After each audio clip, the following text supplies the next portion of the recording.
Бүгін инстазонда Төреғали Төреәлі тағыда жұрттың сынына ілікті. Глюкоза кезекті демалысында. Майли Сайрустың бақытты болуының сыры толығырақ дәл қазір біліңіздер. Әнші Төреғали Төреәлі сахнада өзіне гүл сыйлап келген баланың аузына түкіремін деп тағыда сөздің астына қалды.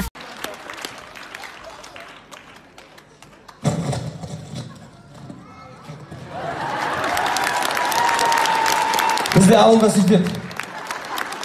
Әншіні желі оқырмандарының бірі қолдаса, екінші тобы қатаң сынауда. Глюкоза Таиландта демалыста жүр. Дәл қазір ал демалыс барысында суретке түсуді ұмыт қалдырмайды әнші. Сондай-ақ буддизмде адалдық түсінігі жоқ деген әншінің сөзі көпшілікті ойландырып қойды. Алайда инста оқырмандарының басым көпшілігін глюкозаның сұлулығы тамсандырды. Майли Сайрус желіге қара түсті киім киген суретін жүктеп, дәл осы күлкіні жақсы көремін, сен сондай сүйкімдісің деп жазыпты өзіне өзі сүйсіне. Бүгінге осы, келесі кездескенше.